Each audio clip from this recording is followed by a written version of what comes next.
नमस्ते बच्चों। स्वागत है आप सभी का फिर से एक बार मेरे साथ आज की हिंदी रिवीजन की क्लास में। कल की क्लास में हमने वाक्य और वाक्य के भेद समझे थे। तो जैसा कि कल की क्लास में ही मैंने आपको बताया था, वाक्य क्या है वो हमने देख लिया था। वाक्य जो है वो कुछ ऐसे शब्द समूह एक साथ आने चाहिए जिनका एक अर्थ निकलता हो, तो हम उसे वाक्य कहते हैं। अब इन वाक्यों के जो है वो कुछ भेद भी हमने सीखे थे। मुख्य इनके भेद देखें तो अर्थ के आधार पर और रचना के आधार पर, इस तरह से इन वाक्यों को दो श्रेणियों में विभाजित किया जाता है। उसमें से पहला प्रकार जो है अर्थ के आधार पर वाक्य के भेद, ये हमने कल की क्लास में पढ़ा था। अर्थ के आधार पर यानी वाक्य बोले या लिखे पढ़े जाने के अर्थ के आधार पर उनके जो अलग अलग भेद हैं वो कुल 8 प्रकार हैं। तो वो 8 प्रकार और उनके प्रश्नों के उत्तर हमें कैसे लिखना अपेक्षित है, ये सारी चीजें हमने कल की क्लास में रिवीजन किया था। अब आज की क्लास में हम वाक्य के जो दूसरे प्रकार के भेद हैं, यानी रचना के आधार पर, वाक्य रचना के आधार पर, वाक्य की हम जो रचना करते हैं उस रचना को लेकर, रचना को आधार मानकर वाक्य के कितने प्रकार हैं वो हम आज की क्लास में सीखेंगे। वाक्य जैसा कि हम कल पढ़ चुके थे, जब शब्द समूह एक साथ आते हैं तो वो जो अर्थ निकालते हैं, जिन वाक्यों का कोई अर्थ होता है, जिन शब्द समूहों का अर्थ होता है, ऐसे ही शब्द समूह जो है वो वाक्य की श्रेणी में आते हैं। वाक्य के भेद अर्थ के आधार पर और रचना के आधार पर। अर्थ के आधार पर 8 प्रकार पढ़ चुके हैं। आज हम रचना के आधार पर वाक्य के 3 प्रकार जो है वो पढ़ने वाले हैं। तो रचना के आधार पर वाक्य के भेद की अगर हम बात करें तो यहाँ पर इसके साधारण 3 प्रकार हैं। पहला प्रकार होता है साधारण वाक्य या सरल वाक्य, जिसको आप इंग्लिश में सिंपल सेंटेंस के नाम से भी जानते हो। तो सबसे पहला प्रकार रचना के आधार पर साधारण वाक्य या सरल वाक्य। इसका दूसरा प्रकार है मिश्र वाक्य और तीसरा प्रकार है संयुक्त वाक्य। तो ये तीनों प्रकार जो है, किस तरह के वाक्य जो है वो तीनों की श्रेणी में आते हैं, किस तरह हम इन्हें पहचान सकते हैं और इनसे आधारित प्रश्नों के उत्तर हम किस तरह से लिख सकते हैं। अब ये आपको आपकी कृति पत्रिका में विभाग 4 यानी हमारा जो व्याकरण विभाग है उस विभाग के अंतर्गत ही इससे संबंधित प्रश्न भी पूछे जाते हैं, क्योंकि ये भी व्याकरण ही है, व्याकरण का एक घटक है। कल हमने जो अर्थ के आधार पर वाक्य भेद सीखे थे, तो उनमें हमें वाक्य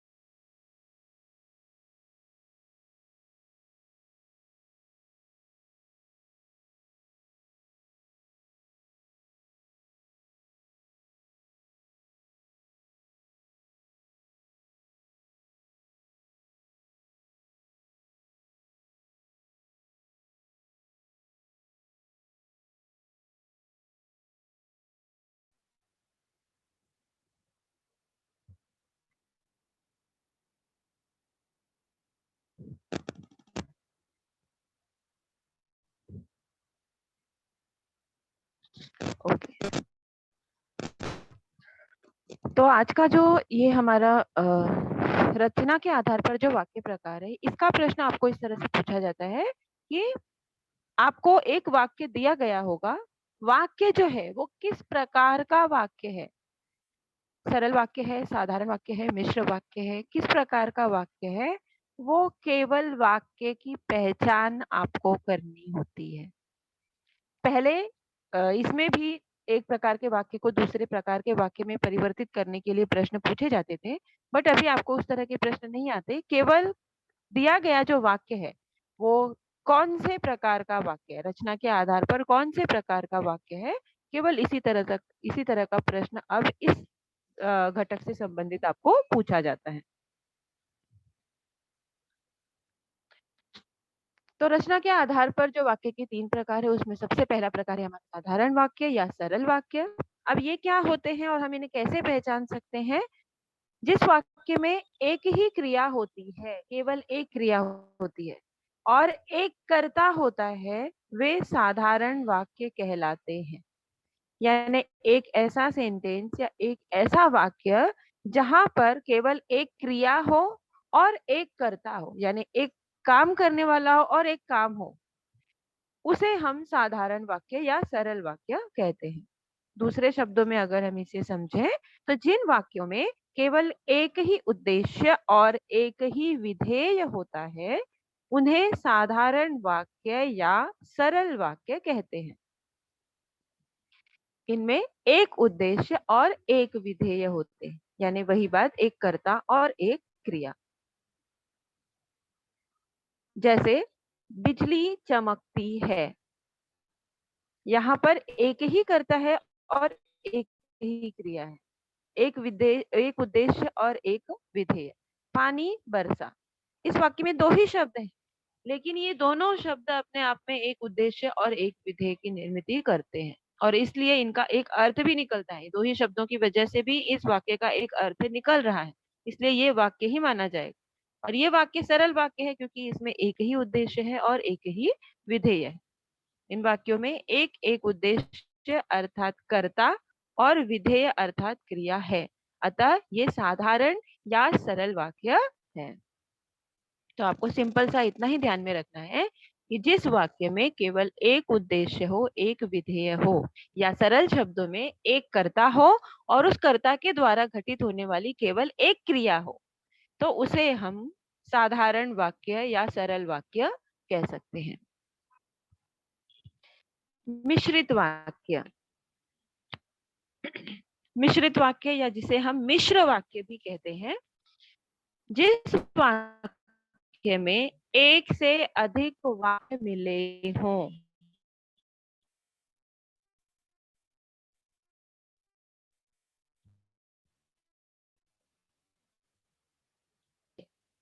यानी एक से अधिक वाक्य। मिश्रित वाक्य, मिश्रित यानी मिश्र, मिश्रण। तो यहाँ पर एक से अधिक वाक्यों का मिश्रण होता है। अब ये वाक्य जो है, ये इसमें ये जो मिश्रण है वाक्यों का, यहाँ पर मुख्य वाक्य यानी मेन सेंटेंस जो होता है, मुख्य वाक्य जो होता है वो एक ही होता है, और बाकी के जो वाक्य हैं या बाकी की जो क्रियाएं हैं वो इन पर निर्भर होती है, आश्रित होती है। तो इसलिए वो बाकी के सब या ये वाक्य, इस प्रकार का वाक्य जो है वो मिश्रित वाक्य कहलाता है। सरल शब्दों में जिस वाक्य में मुख्य उद्देश्य और मुख्य विधेय के अलावा एक या अधिक समापिका क्रियाएं हो, उसे मिश्रित वाक्य कहते हैं। मुख्य उद्देश्य और मुख्य विधेय अर्थात एक कर्ता, उस कर्ता के द्वारा घटित होने वाली वाक्य में मुख्य क्रिया, इनके अलावा, मुख्य क्रिया के अलावा और जो समापिका या सहायक क्रियाएं हैं, वो ही इस वाक्य को मिश्रित वाक्य का प्रकार जो है वो बनाती है। जिन वाक्यों में एक प्रधान या मुख्य उपवाक्य हो और अन्य आश्रित यानी कि गौण उपवाक्य हो, तथा जो आपस में कि, जो, क्योंकि, जितना, उतना, जैसा, वैसा, जब, तब, जहां, वहां, जिधर, उधर, अगर, यदि, तो, यद्यपि, तथापि आदि से मिश्रित या मिले जुले हों, उन्हें मिश्रित वाक्य कहते हैं। तो मिश्रित वाक्य की पहचान जो है वो इन शब्दों के माध्यम से की जा सकती है, क्योंकि इन्हीं शब्दों का प्रयोग करके हम वाक्य की एक क्रिया को दूसरी क्रिया पर निर्भर बनाते हैं। मैंने उससे कहा कि तुम कल आना। अब मैंने उससे कहा, मैं करता हूं, यानी वाक्य का जो मुख्य करता है वो मैं हूं। यहाँ पर मैं शब्द जो है वो वाक्य का मुख्य करता है। उससे कहा, ये हमारी मुख्य क्रिया हो गई। अब उस पर आश्रित क्रिया कौन सी है? की के माध्यम से हमने जो दूसरी क्रिया है उसको इस वाक्य पर आश्रित बनाया कि तुम कल आना। ये उदाहरण अगर हम लेते हैं तो यहाँ पर की इस शब्द के माध्यम से दो क्रियाएं जो हैं, पहली मुख्य क्रिया पर दूसरी आश्रित क्रिया जो है वो आश्रित बनी हुई है। उप उप क्रिया जो है वो आश्रित बनी हुई।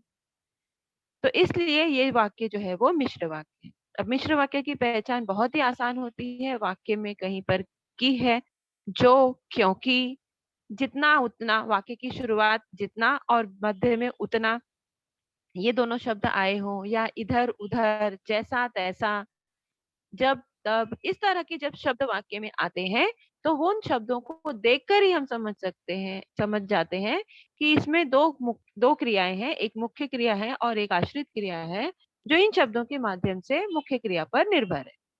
तो इस तरह से इन शब्दों को अगर आप ध्यान में रखें, इन शब्दों को याद कर लें, तो इन शब्दों को देखकर भी आप वाक्य की पहचान जो है वो कर सकते हैं।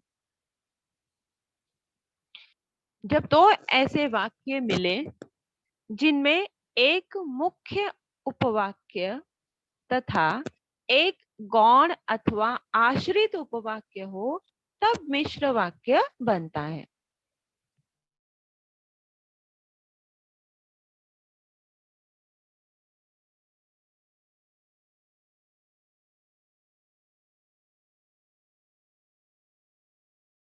ऑलरेडी हो चुकी है और मेरा जो है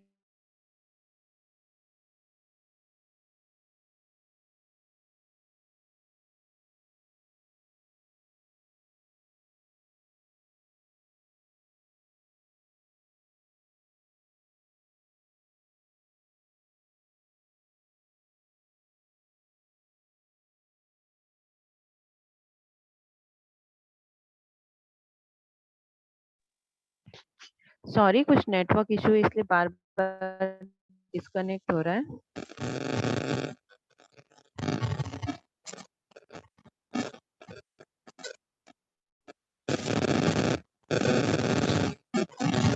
ओके, तो पहला उदाहरण हम देख रहे थे, मेरा दृढ़ विश्वास है कि भारत जीतेगा। अब यहाँ पर एक उद्देश्य, एक विधेय पहले वाक्य में ही है, तो ये मुख्य क्रिया हो गई।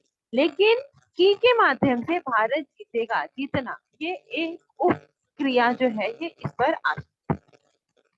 तो यहाँ पर ये कि इस शब्द को देखकर हम बता सकते हैं कि ये वाक्य जो है वो मिश्र वाक्य। उसी तरह से सफल वही होता है जो परिश्रम करता है।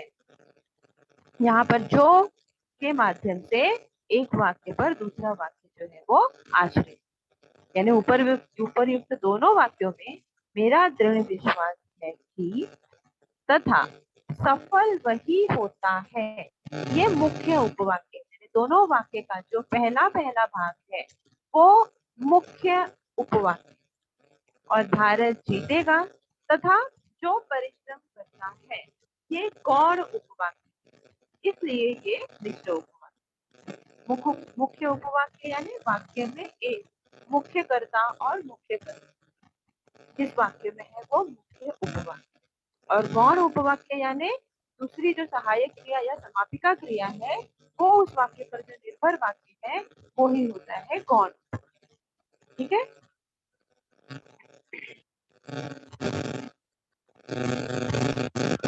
तो अभी तक हमने साधारण वाक्य यानी सरल वाक्य और मिश्र वाक्य, ये दोनों वाक्य समझ लिए। साधारण वाक्य में केवल एक उद्देश्य और एक विधेय होता है, यानी कि एक कर्ता और एक क्रिया।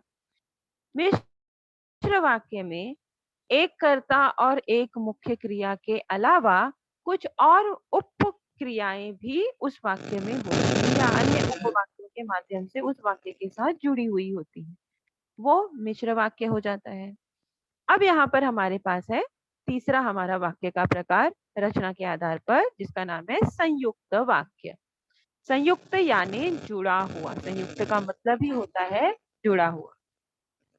जिस वाक्य में दो या दो से अधिक उपवाक्य मिले हों परंतु सभी वाक्य प्रधान हो, तो ऐसे वाक्य को संयुक्त वाक्य कहते हैं। अब यहाँ पर इसको थोड़ा सा ध्यान से आपको समझने की जरूरत है, क्योंकि बच्चे कई बार कंफ्यूज रहते हैं मिश्र वाक्य और संयुक्त वाक्य में, जबकि कंफ्यूजन की जरूरत बिल्कुल भी नहीं है। मिश्र वाक्य की सीधी पहचान है कि एक क्रिया पर दूसरी क्रिया का पूरा होना निर्भर करता है, वो मिश्र वाक्य होता है। संयुक्त वाक्य में एक क्रिया या दो क्रिया या तीन क्रिया, जितनी भी क्रियाएं आ रही हो, वो सब अपने आप में अलग अलग होती है, अपने आप में प्रधान होती है, केवल वो कुछ शब्दों के माध्यम से जुड़ी, उसे हम संयुक्त वाक्य कहते हैं। मिश्र वाक्य की तरह संयुक्त वाक्य में कोई भी क्रिया दूसरी क्रिया पर निर्भर नहीं होती। जितनी भी क्रियाएं वहां होती हैं वो सब मुख्य क्रियाएं होती हैं या प्रधान वाक्य होते हैं। जितने भी वाक्य संयुक्त वाक्य के अंतर्गत आते हैं या संयुक्त वाक्य में जितने वाक्य जुड़े हुए होते हैं आपस में, वो सारे के सारे प्रधान वाक्य होते हैं। दूसरे शब्दों में हम इसे समझते हैं तो जिन वाक्यों में दो या दो से अधिक सरल वाक्य योजकों यानी जोड़ने वाले शब्दों के माध्यम से। अब ये जोड़ने वाले शब्द कौन से होते हैं? और, एवं, तथा, या, अथवा, इसलिए, अतः, फिर भी, तो, नहीं तो, किंतु, परंतु, लेकिन, पर, आदि। ये सारे जो शब्द हैं, इन शब्दों के माध्यम से जब दो अलग अलग सरल वाक्य एक साथ जोड़े जाते हैं तो उनके जुड़ने से वो वाक्य जो है वो संयुक्त वाक्य बन जाता है। जबकि मिश्र वाक्य की हम बात करें तो मिश्र वाक्य में वाक्य जुड़ते नहीं है, वो एक दूसरे पर आश्रित होते हैं, डिपेंडेंट होते हैं। और संयुक्त वाक्य में जो भी वाक्य है वो अपने आप में प्रधान वाक्य होते हैं, या हम कह सकते हैं कि दो सरल वाक्य होते हैं जो आपस में एक दूसरे से जुड़े होते हैं। कई बार दो मिश्र वाक्य भी अलग अलग होते हैं और वो आपस में एक दूसरे से जुड़े होते हैं, तो भी वो संयुक्त वाक्य बनाते हैं। ऐसी स्थिति में ये वाक्य रचना जो है वो काफी लंबी हो जाती है। ठीक है। जिस वाक्य में साधारण अथवा मिश्र वाक्यों का मेल संयोजक अव्ययों द्वारा होता है उसे संयुक्त वाक्य कहते हैं। संयोजक अव्यय यानी ये सारे शब्द जो मैंने अभी आपको बताए, योजक शब्द यानी जोड़ने वाले शब्द, वाक्य को जोड़ने वाले शब्द, और, एवं, तथा, या, अथवा, ये सारे जो शब्द हैं इसे हम संयोजक अव्यय के नाम से भी जानते हैं, क्योंकि ये वाक्यों को या शब्दों को एक दूसरे के साथ में जोड़ते हैं। अब इसका उदाहरण अगर हम देखें, पहला उदाहरण है वह सुबह गया, यानी यहाँ पर एक वाक्य पूरा हो गया, एक सरल वाक्य यहाँ पर पूरा हो गया। वह सुबह गया और शाम को लौट आया। इन दोनों ही वाक्यों में आप देखोगे तो अलग अलग उद्देश्य और अलग अलग विधेय हैं, और ये दोनों वाक्य अपने आप में अपने आप को पूरा करते हैं। इनको एक दूसरे को पूरा करने की जरूरत, यानी कोई भी वाक्य किसी दूसरे वाक्य पर आश्रित नहीं है, केवल और इस संयोजक अव्यय के माध्यम से ये दोनों वाक्य एक दूसरे के साथ जुड़े हुए हैं। वह सुबह गया और शाम को लौट आया। उसी तरह से उसने बहुत परिश्रम किया किंतु सफलता नहीं मिली। उसने बहुत परिश्रम किया, ये एक वाक्य है, एक प्रधान वाक्य है। किंतु इस संयोजक अव्यय के माध्यम से दूसरा वाक्य कौन सा जुड़ा हुआ है? सफलता नहीं मिली। तो ये दोनों ही प्रधान वाक्य हैं, दोनों ही प्रधान वाक्य एक संयोजक अव्यय के माध्यम से आपस में जुड़े हुए हैं। इस तरह के वाक्य जो है वो संयुक्त वाक्य कहलाते हैं। यानी संयुक्त वाक्य उस वाक्य समूह को कहते हैं जिसमें दो या दो से अधिक सरल वाक्य अथवा मिश्र वाक्य अव्ययों द्वारा संयुक्त हो। इस प्रकार के वाक्य लंबे और आपस में उलझे रहते हैं। इस प्रकार के वाक्य जो है वो कई बार लंबे हो जाते हैं, मैंने आपको पहले ही बताया। जब दो सरल वाक्य आपस में जुड़े होते हैं वो वाक्य छोटे होते हैं, लेकिन जहां पर दो मिश्र वाक्य या दो सरल वाक्य एक मिश्र वाक्य, इस तरह से जब ये चीजें जुड़ती जाती हैं तो वो वाक्य जो है वो काफी लंबे हो जाते हैं और आपस में उलझे भी रहते हैं, कई बार उनको समझना मुश्किल हो जाता है। तो इस तरह से ये पहचान संयुक्त वाक्य की है कि वो किसी संयोजक अव्यय के माध्यम से आपस में जुड़े होते हैं।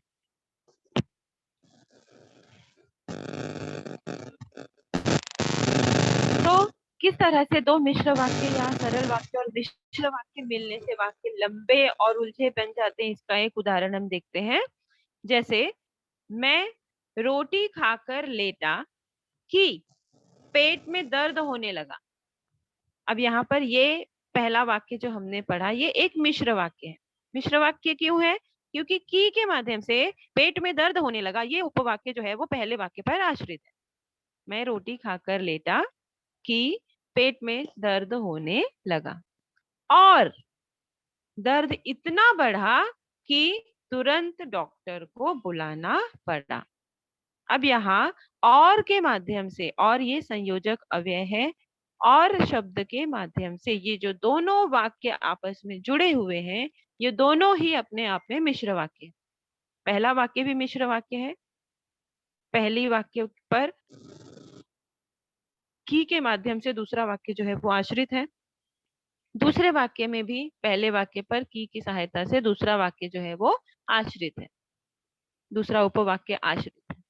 तो इस तरह से ये दोनों मिश्र वाक्यों को और संयोजक अव्यय के माध्यम से जोड़ा गया है, और इसीलिए ये वाक्य जो है वो काफी लंबा हो जाता है और उलझा हुआ भी। इस लंबे वाक्य में संयोजक और है, जिसके द्वारा दो मिश्र वाक्यों को मिलाकर संयुक्त वाक्य बनाया गया है। अब ये संयुक्त वाक्य आप समझ ही गए होंगे। संयुक्त वाक्य जो है वो दो सरल वाक्यों को भी मिलाकर बनाया जा सकता है, दो मिश्र वाक्यों को भी मिलाकर बनाया जा सकता है, या एक सरल और एक मिश्र वाक्य को भी मिलाकर संयुक्त वाक्य बनाया जा सकता है। इसी प्रकार मैं आया और वह गया, इस वाक्य में दो सरल वाक्यों को जोड़ने वाला संयोजक और है। यहाँ यह याद रखने की बात है कि संयुक्त वाक्यों में प्रत्येक वाक्य अपनी स्वतंत्र सत्ता बनाए रखता है। यानी जैसा कि पहले ही मैंने आपको बताया, संयुक्त वाक्य में कोई भी एक वाक्य दूसरे पर निर्भर नहीं होता। संयुक्त वाक्य यानी संयोजक शब्द के माध्यम से, संयोजक अव्यय के माध्यम से जो दो अलग अलग शब्द वाक्य आपस में जुड़ते हैं, वो दोनों अलग अलग वाक्य अपनी अलग अलग प्रधानता रखते हैं। वो दोनों ही वाक्य इंपॉर्टेंट होते हैं, कोई भी एक वाक्य दूसरे पर डिपेंडेंट या आश्रित नहीं होता है। वो अपनी स्वतंत्र सत्ता बनाए रखते हैं, वह एक दूसरे पर आश्रित नहीं होते। केवल संयोजक अव्यय उन स्वतंत्र वाक्यों को मिलाता है। ठीक है, तो ये जो इसकी पहचान है, इसको आपको याद रखना है। सरल वाक्य एक उद्देश्य एक विधेय, मिश्र वाक्य में एक मुख्य उद्देश्य एक मुख्य विधेय, उसके ऊपर आश्रित कुछ उपवाक्य होते हैं, और संयुक्त वाक्य में अलग अलग स्वतंत्र वाक्य आपस में कुछ संयोजक अव्ययों के माध्यम से जुड़े हुए होते हैं। अब इस रचना के आधार पर वाक्य का रूपांतरण कैसे किया जा सकता है? हालांकि इस तरह के प्रश्न अब आपको नहीं आते हैं, लेकिन ये आपको आना बेहद जरूरी है, क्योंकि जब आप खुद लेखन कार्य करते हैं, जब आप निबंध लिखते हैं, कहानी लिखते हैं, पत्र लेखन करते हैं, तब आपको वाक्य रचना की आवश्यकता पड़ती है। और ये वाक्य रचना, यदि आपको सही दृष्टि इसकी वाक्य की रचना करने की सही नियम पता है, तो आपकी वाक्य रचना जो है वो कभी भी गलत नहीं होगी। बाकी परीक्षा में व्याकरण विभाग में अगर हम इसकी बात करें, तो व्याकरण विभाग में केवल आपको वाक्य दिया गया होगा और आपको उसे पहचानना होगा कि रचना के आधार पर जो तीन प्रकार हैं, सरल, मिश्र और साधारण, उनमें से ये वाक्य कौन से प्रकार का है। केवल वहां आपको व्याकरण विभाग में इसकी पहचान करनी है। लेकिन वाक्य रचना करते समय यानी लेखन कौशल के विभाग में आपको वाक्य रचना करते समय इस प्रकार के परिवर्तनों की समझने की, इनके नियम को जानने की आवश्यकता पड़ेगी। तो एक वाक्य का किसी दूसरे वाक्य में रूपांतरण कैसे किया जा सकता है? एक वाक्य का दूसरे वाक्य में रचना की दृष्टि से रूपांतरित होना वाक्य रूपांतरण कहलाता है। अब ये कैसे किए जाते हैं? सरल वाक्य का संयुक्त वाक्य मिश्र वाक्य में, यानी एक सरल वाक्य दिया है, उसे हम किस तरह से संयुक्त वाक्य बना सकते हैं, या किस तरह से उस सरल वाक्य को हम मिश्र वाक्य में बदल सकते हैं। उसी तरह से संयुक्त वाक्य का सरल वाक्य और मिश्र वाक्य में रूपांतरण, यानी यदि संयुक्त वाक्य है तो संयुक्त वाक्य को हम किस तरह से सरल वाक्य और साथ ही साथ किस तरह से मिश्र वाक्य में बदल सकते हैं। और तीसरा, मिश्र वाक्य यदि हमारे पास है तो हम उसे किस तरह से सरल वाक्य और संयुक्त वाक्य में परिवर्तित कर सकते हैं। अब यहाँ पर इन तीनों ही वाक्यों को परिवर्तित करते समय ध्यान में क्या रखना है कि आपस में रूपांतरण होते समय इनके अर्थ में परिवर्तन नहीं होना चाहिए। यानी जो सरल वाक्य था, सरल वाक्य का जो अर्थ निकल रहा था, यदि उस सरल वाक्य को मैं संयुक्त या मिश्र वाक्य बना रही हूँ तो ऐसी स्थिति में भी उस सरल वाक्य के अर्थ में कोई परिवर्तन नहीं होना चाहिए। सरल वाक्य में जब उसका जो अर्थ निकल रहा था वही अर्थ संयुक्त या मिश्र वाक्य में परिवर्तित होने के बाद भी उस वाक्य से हमें मिलना चाहिए। यहाँ पर ये चीज जो है ध्यान में रखना आवश्यक है। जैसे उदाहरण इसका एक हम समझें तो प्रातः काल पक्षी चहचहाते हैं, ये एक सरल वाक्य है। अब इसको यदि हम संयुक्त वाक्य में परिवर्तित करें तो जैसा कि मैंने पहले ही बताया, हमें अर्थ का परिवर्तन बिल्कुल भी नहीं करना है। शब्दों में हेरफेर करने की हमें छूट है, लेकिन हमें अर्थ को बिल्कुल भी परिवर्तित नहीं करना है। वाक्य का जो अर्थ है, सरल वाक्य का जो अर्थ है, वही वाक्य संयुक्त में भी आना चाहिए, अर्थ संयुक्त वाक्य में भी आना चाहिए और वही अर्थ मिश्र वाक्य में भी आना चाहिए। तो संयुक्त वाक्य जब हम बनाएंगे तो प्रातः काल हुआ और पक्षी चहचहाने। उसी तरह से मिश्र वाक्य जब ये बनेगा तो जब प्रातः काल हुआ तब पक्षी चहचहाने लगे। दूसरे वाक्य में जब हमने इसको संयुक्त वाक्य बनाया तो प्रातः काल हुआ, ये एक सरल वाक्य हो गया और ये संयोजक अव्यय, पक्षी चहचहाने लगे, ये एक दूसरा सरल वाक्य हो गया। यानी हमने यहाँ पर पहला जो हमारा सरल वाक्य था, प्रातःकाल पक्षी चहचहाते हैं, ये पहले सरल वाक्य को इस वाक्य के अंदर भी हमने दो अलग अलग सरल वाक्य बनाए और उसे और संयोजक माध्यम से जोड़ दिए। इसके द्वारा हमारा संयुक्त वाक्य तैयार हुआ। मिश्र वाक्य बनाते समय हमने एक क्रिया पर दूसरी क्रिया को निर्भर करा दिया। जब प्रातःकाल हुआ तब पक्षी चहचहाने लगे। जब तब का प्रयोग करके हमने यहाँ पर इस मिश्र वाक्य की रचना की, लेकिन अर्थ जो है वो तीनों ही वाक्यों में समान है। अर्थ यहाँ पर हमने बिल्कुल भी बदला नहीं है। अब सरल वाक्य से मिश्र वाक्य हम कैसे बना सकते हैं? सरल वाक्य हमें दिया गया है तो मिश्र वाक्य हम कैसे बनाते हैं? साधारण सा इसका उत्तर है कि जो मिश्र वाक्य के शब्द हमने पढ़े, जब तब जैसा तैसा इधर उधर यहाँ वहां यदि तो किंतु परंतु, ये सारे शब्दों का प्रयोग करके, सारे मतलब किसी एक वाक्य में दो शब्दों का प्रयोग करके या एक शब्द की, तो इन शब्दों का प्रयोग करके हम किसी भी वाक्य को मिश्र वाक्य बना सकते हैं। जैसे एक उदाहरण हम ले, रात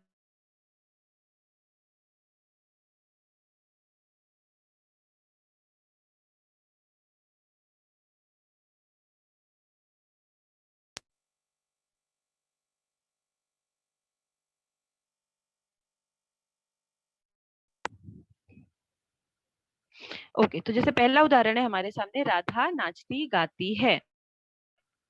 अब यहाँ पर मिश्र वाक्य हम इसको कैसे बना सकते हैं? जो नाचती गाती है वह राधा है।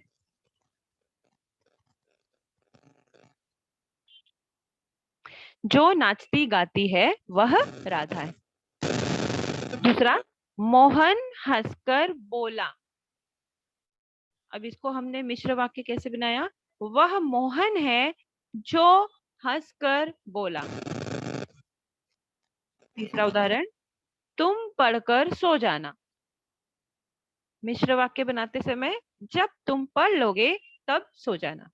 और पहले वाक्य में अगर आप देखोगे तो जो नाचती गाती है वह राधा है, जो और दूसरे वाक्य में जो, बस दोनों वाक्यों के बीच में हमने जो के माध्यम से एक वाक्य को दूसरे वाक्य पर आश्रित दिखाया है। तीसरे वाक्य में जब तब इन शब्दों का प्रयोग करके एक मुख्य वाक्य पर एक उपवाक्य को आश्रित दिखाया है। अब इस तरह से सरल वाक्य को संयुक्त वाक्य में बदलना हो तो संयुक्त वाक्य में बदलते समय हम संयोजक जो अव्यय हैं और, तथा, किंतु, परंतु, एवं, अतः, इसलिए, इन सारे शब्दों का प्रयोग हम कर सकते हैं। जैसे राधा नाचती गाती है, तो यहाँ पर हम संयुक्त वाक्य बनाते समय सीधा और सरल राधा नाचती और गाती है। दूसरा, मोहन हंसकर बोला, मोहन हंसा और बोला। तुम पढ़कर सो जाना, तुम पढ़ना और सो जाना। तो और के माध्यम से हमने यहाँ पर जितने दो हमारे तीनों सरल वाक्य को जो है वो संयुक्त वाक्य में बदल दिया। अब संयुक्त वाक्य से सरल वाक्य बनाते हैं, यानी संयुक्त वाक्य यदि दिया गया हो तो उसे हम सरल वाक्य में कैसे परिवर्तित कर सकते हैं। जैसे उदाहरण है, सभी लिख चुके हैं लेकिन सृजिता अभी तक लिख रही है। यहाँ लेकिन के माध्यम से ये दो अलग अलग वाक्य आपस में जुड़े हैं, इसलिए ये संयुक्त वाक्य है। अब इसे सरल वाक्य यदि बनाना है तो इस लेकिन को हमें यहाँ से निकालना पड़ेगा। तो हमारा उत्तर क्या हो जाएगा, सभी के लिख चुकने पर भी सृजिता लिख रही है। ये हमारा हो गया सरल वाक्य, क्योंकि ये एक पूरा वाक्य है। दूसरा, निधि रात भर पढ़ती है ताकि परीक्षा देने की तैयारी कर सके।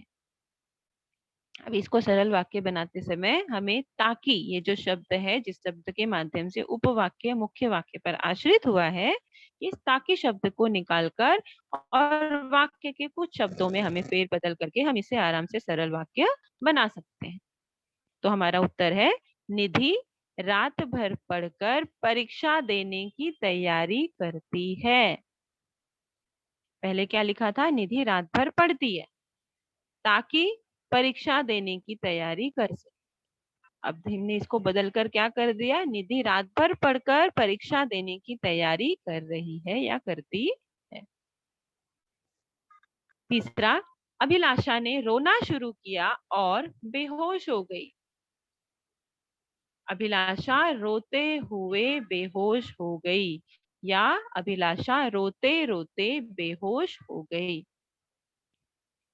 ठीक है, तो इस तरह से संयुक्त वाक्य के जो संयोजक अव्यय हैं केवल उन्हें हमें वाक्य से निकाल देना है। सरल वाक्य बनाते समय संयोजक अव्ययों को निकाल देना है और वाक्य में, क्योंकि वो जो दो अलग अलग वाक्य थे तो उनके अंत की जो क्रियाएं हैं, सहायक क्रियाएं हैं, चुके हैं, ये इनको भी हमें वाक्य से निकालकर शब्दों में कुछ फेर बदल करके हम इसे सरल वाक्य आसानी से बना सकते हैं। अब संयुक्त वाक्य से यदि हमें मिश्र वाक्य बनाना हो तो कैसे बनाएंगे। पहला उदाहरण हम देखते हैं। यहाँ पर एक संयुक्त वाक्य है, सभी लिख चुके हैं लेकिन सृजिता अभी तक लिख रही है। अब इसे मिश्र वाक्य बनाना हो तो कैसे बनाएंगे, तो मिश्र वाक्य बनाते समय हम मिश्र वाक्य के जो शब्द थे उन शब्दों का यहाँ प्रयोग करेंगे। सभी सृजिता लिख रही है जबकि सभी लिख चुके हैं। यहाँ पर जबकि इस शब्द की सहायता से हमने पहले मुख्य वाक्य पर दूसरा उपवाक्य जो है वो आश्रित दिखाया है। दूसरा उदाहरण, निधि रात भर पढ़ती है ताकि परीक्षा देने की तैयारी कर सके।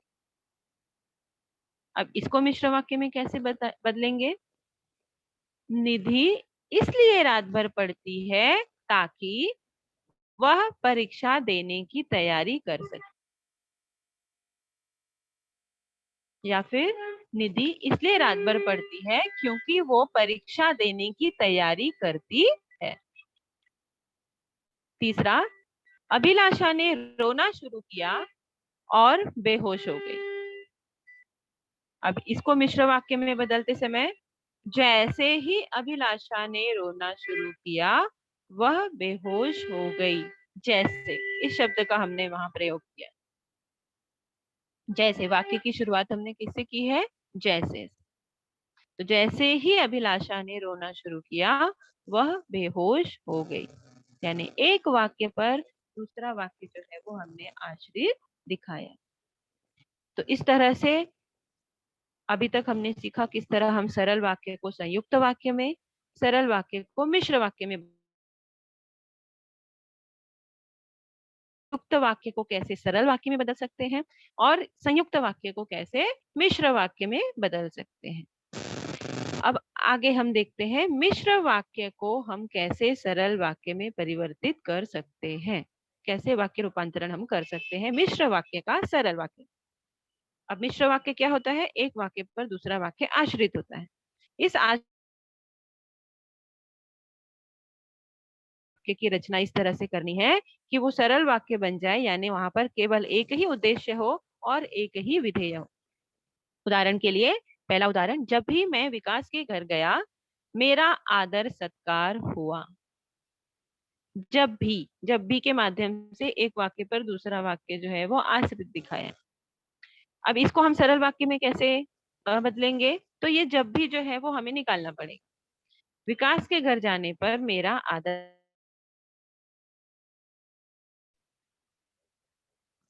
दूसरा उदाहरण, विशाल ने जो मोबाइल खरीदा है वह नया है। यहाँ जो और वह, इन शब्दों का प्रयोग करके वाक्यों को आश्रित दिखाया है, इसलिए ये मिश्र वाक्य है। अब इसको सरल वाक्य में परिवर्तित करते समय, विशाल ने एक नया मोबाइल खरीदा है। था विशाल ने जो मोबाइल खरीदा है वह नया है। तो इस तरह से ना कहकर विशाल ने एक नया मोबाइल खरीदा है। इसका अर्थ कोई भी परिवर्तित नहीं हुआ है, अर्थ दोनों ही वाक्यों में वही है। सिर्फ हमने क्या किया है, शब्दों को थोड़ा सा हेर फेर करके उसे परिवर्तित किया है और कुछ शब्दों को वाक्य से हमने निकाल दिया है। तीसरा मिश्र वाक्य, शिक्षक ने कहा कि सबको अपना गृह कार्य स्वयं करना है। शिक्षक ने कहा, ये एक सरल वाक्य की सहायता से दूसरा सरल वाक्य जो है इस पर आश्रित है। सबको अपना गृह कार्य स्वयं करना है। अब इसे कैसे हम सरल वाक्य में कर सकते हैं? तो शिक्षक ने सबको अपना गृह कार्य स्वयं करने को कहा। शिक्षक ने सबको अपना गृह कार्य स्वयं करने को कहा। ई को निकालकर और मुख्य उपवाक्य को पहले लिखकर और मुख्य वाक्य के कुछ शब्द बाद में लिखकर हमने यहाँ पर मिश्र वाक्य को सरल वाक्य में आसानी से परिवर्तित कर दिया। अब अगला प्रकार, मिश्र वाक्य से संयुक्त वाक्य में रूपांतरण। यानी मिश्र वाक्य यदि दिया है तो हम उसे संयुक्त वाक्य में रूपांतरित कैसे कर सकते हैं? तो मिश्र वाक्य में जो मिश्र वाक्य के शब्द हैं जो एक दूसरे को आश्रित दिखाते हैं, उन शब्दों के स्थान पर हमें संयोजक अव्ययों का प्रयोग करना है और दोनों ही वाक्यों को अपनी अलग अलग स्वतंत्रता देनी होती है, क्योंकि संयुक्त वाक्य में जितने भी वाक्य हैं वो सब के सब प्रधान वाक्य होने चाहिए। तो पहला उदाहरण है मिश्र वाक्य का, जब भी मैं विकास के घर गया मेरा आदर सत्कार हुआ। अब इसे संयुक्त वाक्य बनाते समय इन दोनों ही वाक्यों को प्रधानता हमें देनी पड़ेगी और संयोजक अव्यय के माध्यम से इसे जोड़ना पड़ेगा। तो इसका उत्तर क्या बनता है? विकास के घर मेरा आदर भी हुआ और सत्कार भी। तो यहाँ पर और शब्द हमने डाला और दोनों ही प्रधान वाक्य बना दिया। दूसरा उदाहरण, विशाल ने जो मोबाइल खरीदा है वह नया है। अब यहाँ पर हम उत्तर कैसे लिख सकते हैं इसका? विशाल ने एक मोबाइल खरीदा है और वह नया है। दोनों वाक्यों को हमने प्रधान वाक्य में परिवर्तित कर दिया। तीसरा, शिक्षक ने कहा कि सबको अपना गृह कार्य स्वयं करना है। संयुक्त वाक्य बनाते समय हम कैसे लिखेंगे? शिक्षक ने गृह कार्य करने को कहा है और स्वयं करने को कहा है। यानी दोनों उपवाक्य जो पहले वाक्य में यानी मिश्र वाक्य में जो एक के ऊपर दूसरा आश्रित था, वो यहाँ पर हमने संयुक्त वाक्य बनाते समय दोनों ही वाक्यों को प्रधानता दी है। और सारे उदाहरण में यदि आप देखेंगे तो सारे ही उदाहरणों में दो जो वाक्य हमने अलग अलग प्रधान वाक्य बनाए वो दोनों ही सरल वाक्य हैं और संयोजक के माध्यम से हमने दोनों वाक्यों को आपस में जोड़े हैं और किसी भी वाक्य के अर्थ में कोई भी परिवर्तन नहीं हुआ है। जब वो मिश्र वाक्य में था उस समय जो उसका अर्थ निकल रहा था, जब वो संयुक्त वाक्य में रूपांतरित हुआ उस समय भी उस वाक्य का वही अर्थ निकल रहा है, केवल वहां पर शब्दों का कुछ हेरफेर किया गया है। तो इसी तरह से ये सारे नियम, ये सारी चीजें आपको भी ध्यान में रखनी है और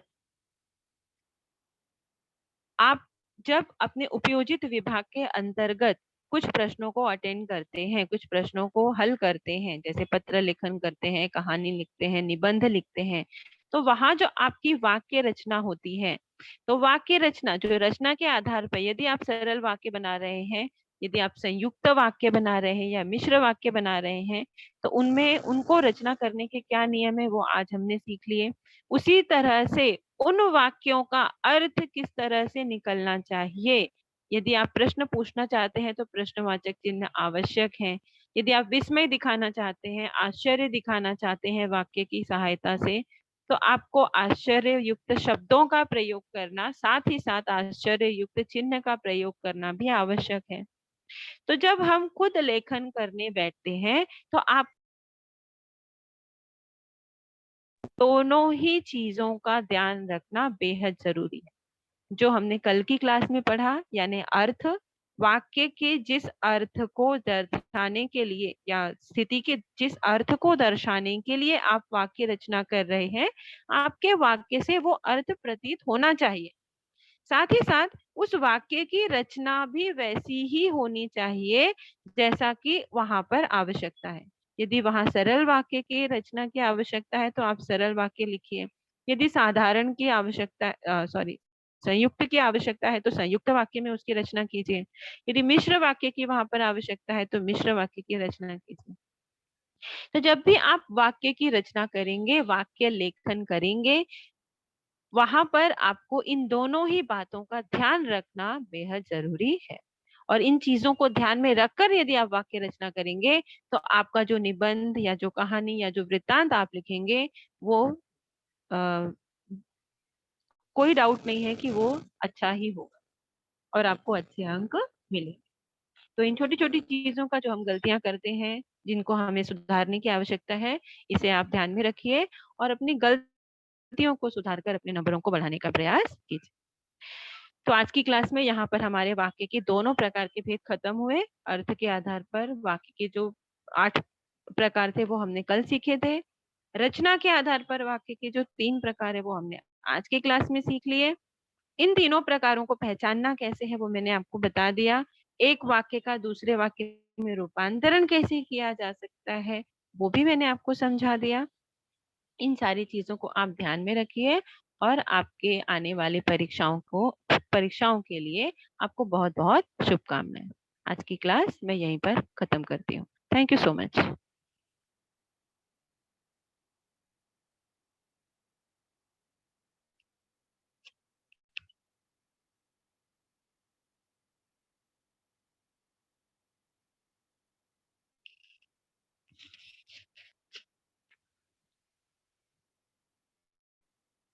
हेलो सर। Yes, teacher.